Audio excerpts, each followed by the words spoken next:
오늘도 오순도순 퀴즈가 있으니까 집중해서 잘 들으시고 또 전사님이 내시는 문제에 좀 더 잘 응답하시기를 축복합니다. 우리는 예수님 하면은 뭐가 떠오르나요? 보통은 십자가가 떠오르거나 부활이 떠오르는 사람들이 많을 텐데 생각보다 여러분들이 승천에 대해서 얼마나 관심을 갖고 있는지는 사실 모르겠습니다.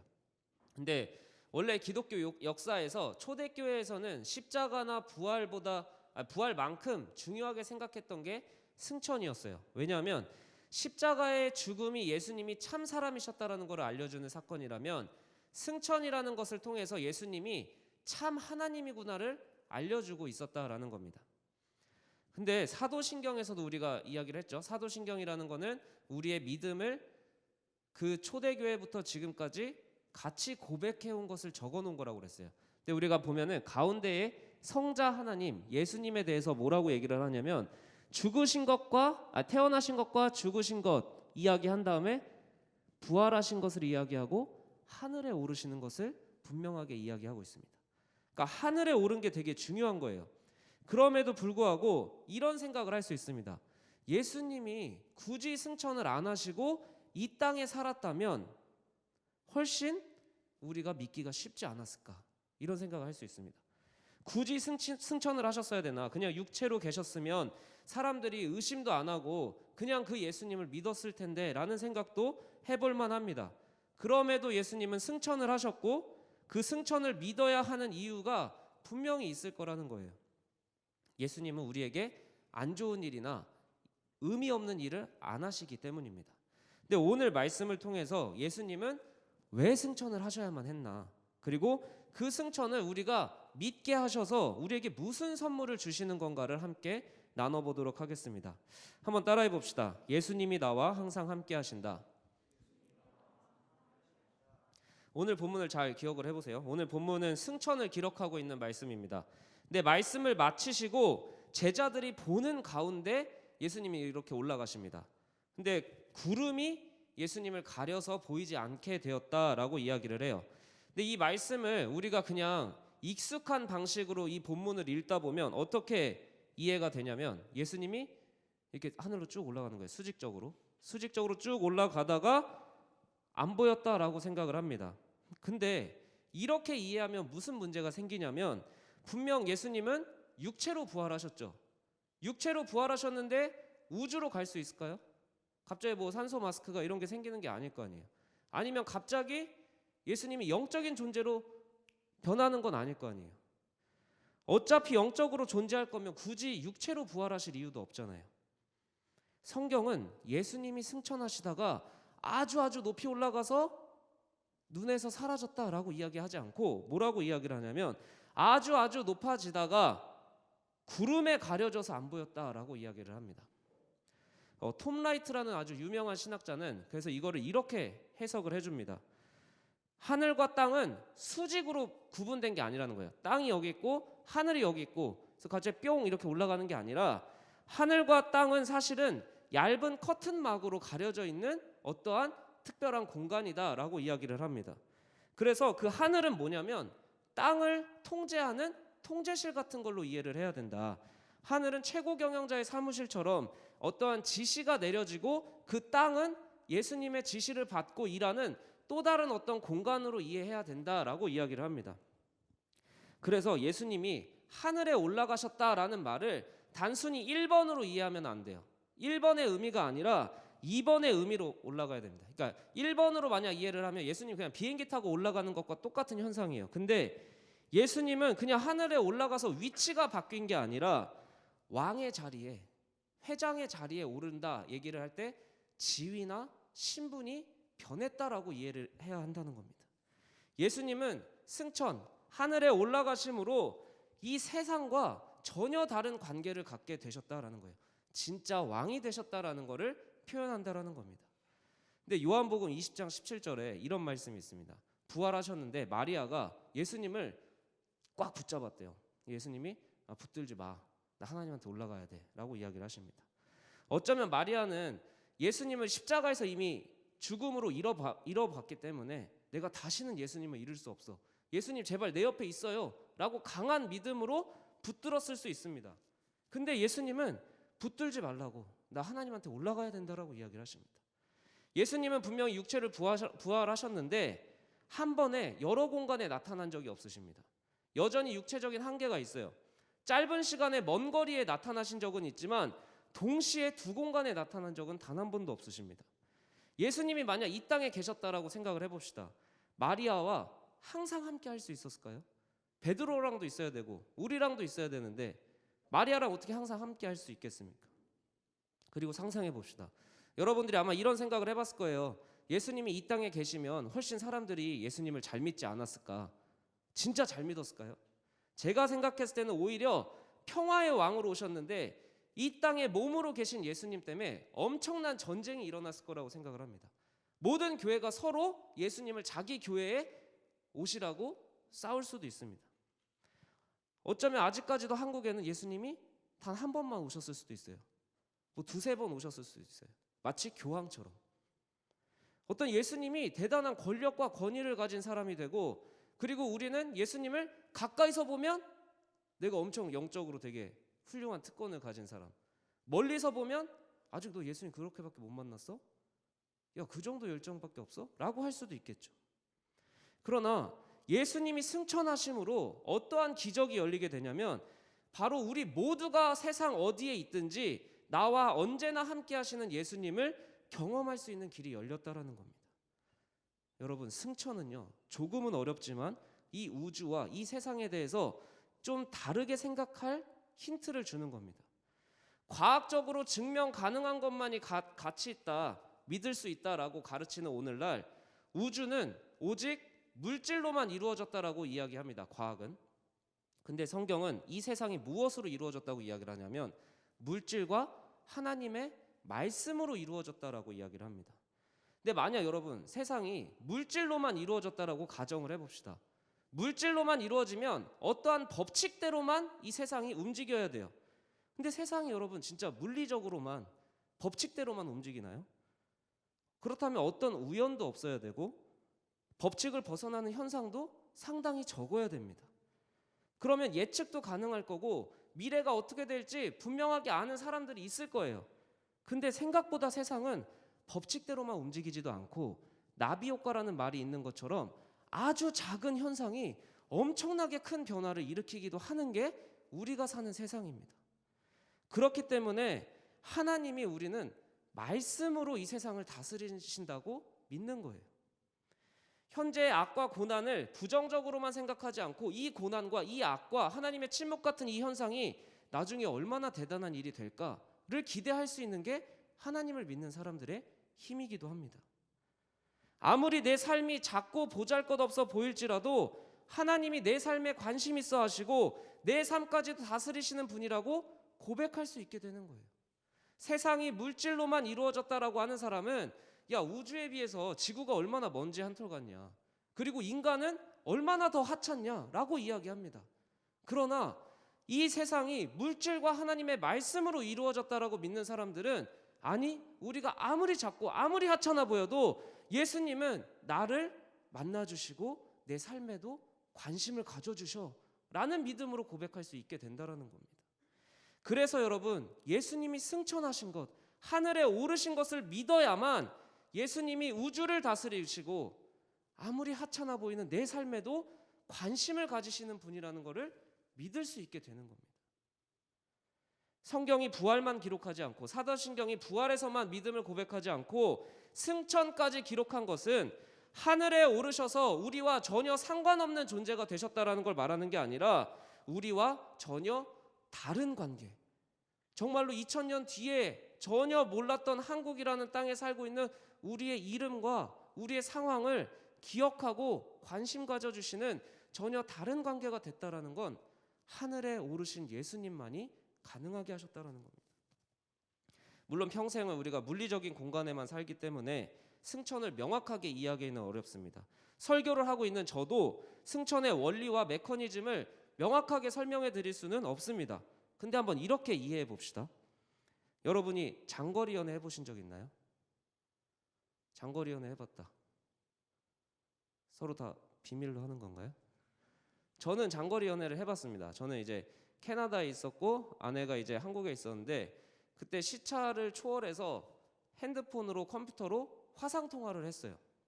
근데 그때 그 원리를 알아서 제가 화상 통화를 한 게 아니라 이미 그 기술이 갖춰져 있기 때문에 그 기술을 누리기만 한 겁니다. 그런데 우리는 이렇게 너무 원리를 몰라도 누릴 수 있는 것들의 원리나 메커니즘을 굳이 설명할 수 없지만 누리는 특권이 있는 거예요. 그냥 일상인 거예요. 근데 여러분 이렇게 생각해봐요. 우리가 너무 당연하게 누리는 이 일상의 특권을 고려시대 사람에게 가서 이야기를 해본다고 합시다. 고려시대 사람에게 야, 개성과 평양에 작은 거울을 보고 있으면 서로 이야기할 수 있어. 그러면 정신 나간 소리라고 하겠죠. 똑같은 땅 위에서 똑같은 사람이 시간만 조금만 다를 뿐인데 정신 나간 소리가 되고 일상을 누리는 시간이 되기도 한다는 겁니다. 오늘 우리에게 너무나 당연한 일상이 그들에게는 너무나 정신 나간 소리가 될 수 있다는 거예요. 예수님의 승천이라는 것, 예수님의 부활이라는 것은 그런 것 같아요. 우리의 이성으로 설명할 수 없지만 그 원리와 메커니즘을 우리가 분명하게 설명할 수 없지만 우리가 당연히 누려야 되는 특권이라는 겁니다. 머리로 이해해서가 아니라 그 예수님이 여전히 나의 삶에 관심을 갖고 계시기 때문에 내가 그 특권을 누려야 된다는 거예요. 예수님이 하늘에 올라가셨기 때문에 우리는 반드시 그 특권을 누려야 된다는 거예요. 세상은 이야기합니다. 인간은 우주의 한 줌의 먼지일 뿐이다. 그런 먼지 같은 존재가 아웅다웅하는 게 세상이다. 그러나 예수님은 뭐라고 말씀하시냐면 한 생명이 천하보다 귀하다라고 얘기하십니다. 우리는 크기로 따져요. 그러나 예수님은 생명으로 따지십니다. 그리고 너의 모든 삶까지도 내가 다스리고 관심 갖고 있고 기억하고 있다라고 말씀을 하시는 겁니다. 예수님을 승천하신 예수님을 우리가 믿을 때 원리를 몰라도 이해를 못해도 믿을 때 승천하신 예수님이 약속하신 내가 너와 항상 함께 하겠다라는 그 약속을 우리는 누려야 되는 사람인 거예요. 그게 바로 예수님을 뭐라고 예언을 했냐? 임마누엘이라고 얘기를 했습니다. 하나님이 우리와 함께 계신다. 그거를 어떻게 성취하셨다고요? 승천하심으로, 하늘에 오르심으로 이거를 성취하셨다라는 거예요. 하나님이 우리와 항상 함께 하신다는 이 임마누엘의 믿음, 예수님이 나와 언제나 함께 하신다는 이 임마누엘의 믿음은 승천하신 예수님이 우리에게 주신 특권입니다. 그러나 분명 이 자리에 누군가는 예수님이 항상 함께 한다라는 경험을 하는 청년들도 있겠지만 누군가는 못하는 사람도 있습니다. 또 언젠가 한 번은 했지만 항상 그때는 내가 분명히 하나님을 느꼈는데 지금은 안 느껴진다라고 이야기하는 청년도 있을 수 있습니다. 그래서 두 번째 단계가 필요합니다. 한번 따라해 봅시다. 함께하는 예수님은 성령으로 가능하다. 예수님이 항상 함께 하신다는 그 믿음은요, 저절로 이루어지지 않습니다. 화상통화가 가능하더라도 핸드폰이 있어야 할 수 있고 무선 통신망이 있어야지 연결될 수 있듯이 예수님이 이미 우리에게 이뤄놓으신 이 임마누엘의 믿음을 우리의 삶에 현실화시키는 무언가가 필요하다는 겁니다. 그래서 예수님은 승천하시기 전에 아주 중요한 말씀을 하십니다. 오직 성령이 너희에게 임하시면, 이 단서를 붙여주시는 거예요. 예수님은 자기가 떠나면서 뭘 약속하셨다고요? 성령을 약속하십니다. 핸드폰을 주신 거죠. 이 핸드폰이 있으면 너희가 화상통화가 돼. 이 성령을 주신 거예요. 근데 이 성령을 받은 사람이, 예수님이 하늘로 올라가셔서 시공간을 초월해서 2000년 전에 베드로나 2021년에 하이청년부 청년들이나 예수님이 함께한다는 믿음, 이걸 무엇으로 가능하게 하셨다고요? 성령으로 가능하게 하셨다는 겁니다. 그럼 성령이 하시는 주된 역할은 무엇인가? 예수님을 주인이라고 시인하게 된다고 고린도전서 12장 3절은 말하고 있습니다. 이 자리에 예수님이 나의 주인이라고 시인한다라고 모였다고 저는 생각을 해요. 근데 그 자체가 우리의 의지나 우리의 지식으로 할 수 있는 게 아닙니다. 그건 오직 성령님만 하실 수 있는 겁니다. 그게 성령의 씨앗이라도 받은 겁니다. 왜냐하면 성령이 아니고서는 예수님을 나의 주인이라고 이야기할 수 없기 때문이에요. 하나님이 안 믿겨지는 청년이 이 자리에 있다면 이렇게 기도할 수 있습니다. 이 소원만 이루어주면 내가 예수님 믿을 텐데 왜 안 이루어져요? 근데 여러분, 성령이 하시는 일은 여러분의 소원을 이루어주는 게 아니라 예수님을 여러분의 주인으로 고백하게 하는 역할이라는 겁니다. 그래서 예수님이 나의 주인이라고 믿고 싶어요가 가장 먼저 해야 되는 기도예요. 이 소원 이뤄주면 믿을게요는 불가능합니다. 그거는 믿을 수가 없어요. 먼저 성령이 해야 되는 일은 예수님이 나의 주인이 되어주세요. 그 믿음만 가능하게 한다는 거예요. 그래서 아주 중요한 예수님의 비유를 들려드릴게요. 누가복음 19장에 한 귀인이 왕위를 받으러 먼 길을 떠납니다. 그러면서 은화 10문화를 종 10명에게 1문화씩 나눠줘요. 그러면서 뭐라고 이야기를 하냐면 이거를 내가 나눠줄 테니까 내가 왕위를 받으러 간 사이에 장사를 해라 라고 이야기를 합니다. 근데 이 문화가 얼마나 되냐면 노동자의 100일 정도의 가치입니다. 지금으로 따지면 얼마일까요? 3달 치니까 한 500에서 600 정도의 돈이 되겠죠. 근데 어떻게 보면 큰 돈이지만 사실 장사 미천으로는 되게 별거 아닌 돈이에요. 그걸 주면서 장사를 하라고 이야기를 해요. 근데 더 큰 문제가 있었어요. 이 사람들이 장사해야 되는 땅이 어떠한 땅이었냐면 그 귀인이 왕이 되는 걸 정말 싫어하는 땅이었어요. 그리고 이 귀인이 왕이 되면 큰일 난다라고 막 소문을 내고 다니는 그 땅에서 장사를 해야 돼요. 근데 결국 그 귀인이 왕이 돼서 돌아오거든요. 근데 왕이 돼서 가장 먼저 한 게 자기가 왕이 되는 사람들을 처단해버린 게 아니라 자기가 문화를 맡긴 종들이 어떻게 일했나를 검사를 합니다. 검사를 했다기보다 관심을 갖는 거죠. 근데 종들이 누구였습니까? 자기들의 주인을 싫어하는 땅에서 한 문화, 세상에서 아주 작은 걸 가지고 최선을 다해서 장사를 해야 되는 사람들이었어요. 첫 번째 사람이 딱 와요. 제가 한 문화로 장사를 해서 10문화를 남겼습니다. 그랬더니 그 왕이 야, 너 그러면 10고을을 다스리는 권세를 줄게 라고 이야기를 해요. 또 두 번째 사람이 나옵니다. 내가 한 문화로 5문화를 만들었어요. 그럼 너 5고을을 통치할 수 있는 권력을 줄게. 그리고 세 번째 이상한 사람이 와요. 제가 이거 갖고 있으면 잃어버릴까봐 수건으로 꽁꽁 싸맸어요. 그랬더니 이 주인이 노해가지고 어떻게 이렇게 악하고 게으른 종이 있을 수 있냐라고 이야기하면서 그 한 문화를 빼앗아서 10문화 있는 자에게 주었다라는 비유가 나옵니다. 여러분, 예수님의 승천을 믿는 사람들, 예수님이 다시 오실 것을 믿는 사람들은요, 어떤 세상을 살고 있죠? 내가 내 인생의 주인이라고 이야기하는 세상에 살고 있어요. 예수님이 내 인생의 주인이 되는 걸 극도로 싫어하는 세상에 살고 있다는 거예요. 예수님의 가치, 예수님의 질서, 예수님의 말씀이 탐탁한 게 아니라 멸시하는 그 세상 한가운데 살아가는 사람들이 예수님의 승천과 예수님의 재림을 믿는 사람들인 거예요. 그 사람들은 뭐라고 얘기를 한다고요? 예수님이 나의 주인이라고 이야기한다고요. 근데 그 정말 별거 아닌 그 고백 하나로 사는 게 바로 그리스도인이라는 거예요. 근데 성경은 예수님이 떠나면서 너희와 함께 하겠다라는 약속도 주시고 그 약속을 믿어질 수 있는 성령도 주셨다라고 이야기를 합니다. 근데 여러분, 근데 솔직히 이 약속이 얼마나 강해 보입니까? 이 성령이 엄청 강하게 느껴집니까? 여러분의 고달픈 현실이 더 크게 느껴지지 않습니까? 계획대로 되지 않는 인생 앞에서 성령의 능력이 어딨어? 라고 이야기하는 경우도 있지 않습니까?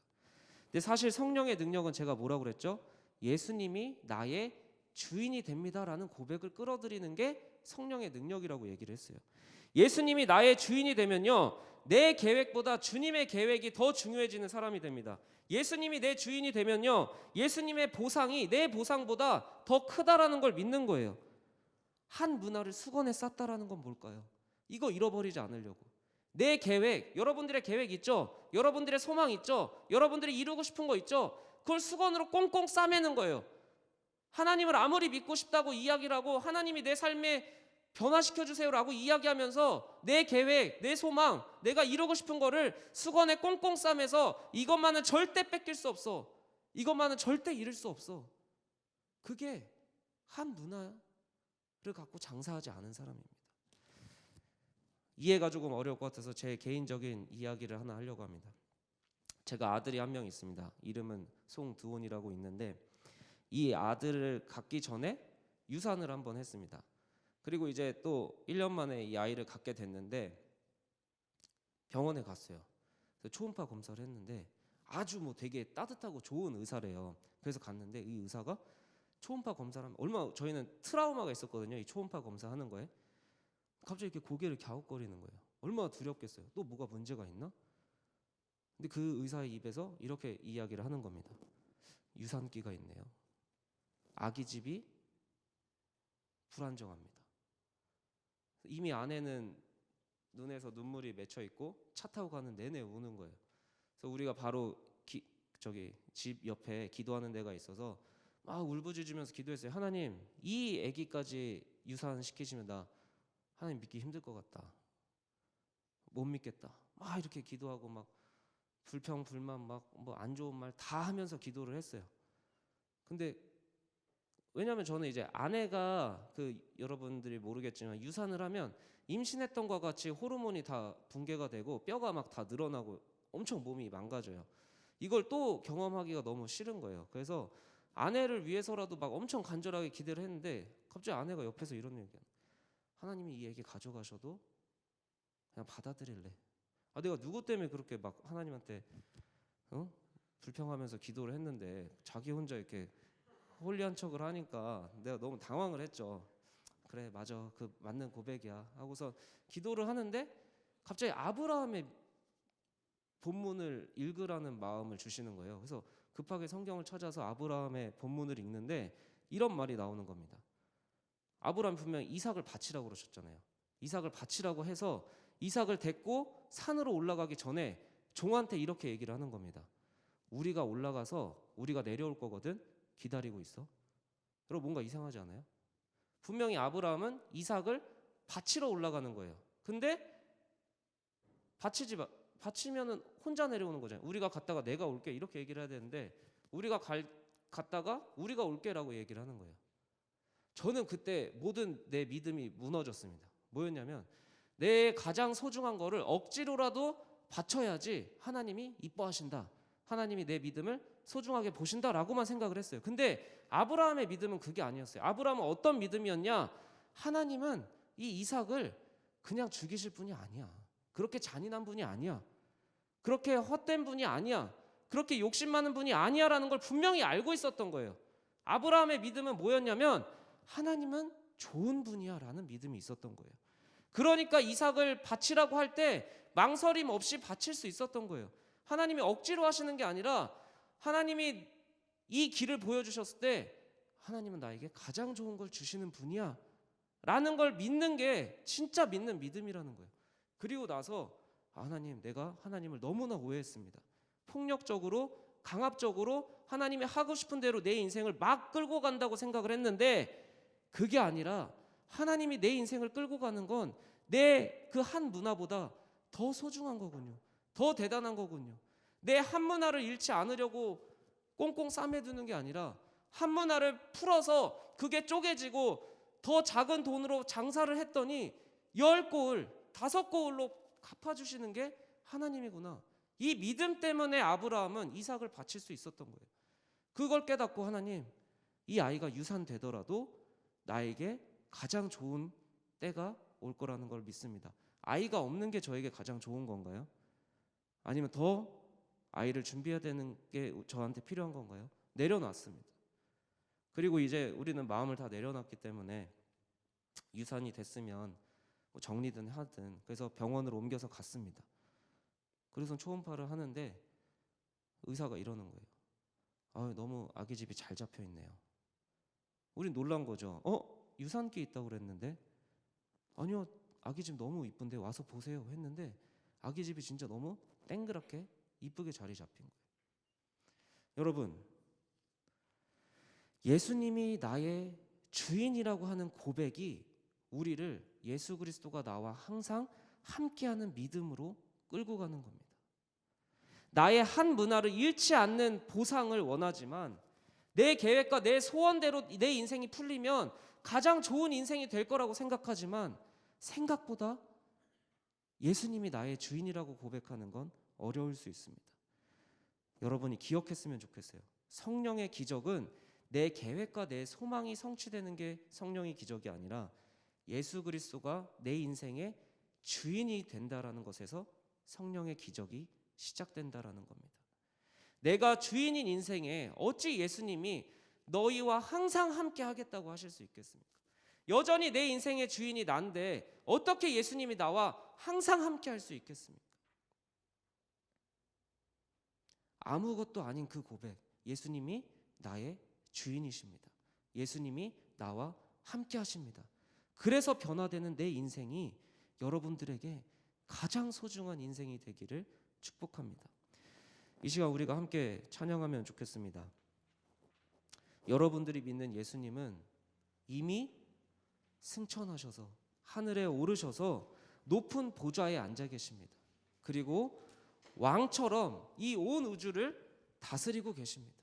세상은 여러분의 인생이 작고 하찮다고 이야기할 수 있습니다. 여러분의 인생을 우주가 무슨 관심을 갖냐? 야, 우주가 이렇게 광활한데 너네같이 작은 존재에 우주가 어떻게 관심을 갖냐라고 이야기하지만, 우리가 믿는 예수님은 천하보다 한 생명이 귀하다라고 이야기를 하십니다. 내가 99마리가 있어도 한 마리 잃어버린 양을 내가 찾아 나섰겠다고 약속을 하십니다.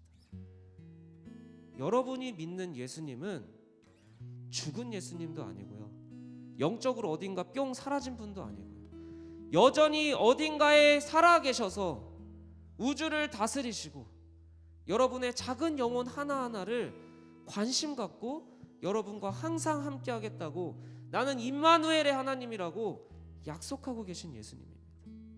이 시간 우리가 그 주님을 생각하면서 찬양하면 좋겠습니다. 주님이 높은 보좌에 앉으셨는데 그 영광이 이 온 우주에 가득한 겁니다. 우주보다도 더 큰 하나님의 영광이 온 우주를 감싸고 있고 여러분의 인생을 감싸고 있습니다. 우리 함께 찬양하며 나아가겠습니다.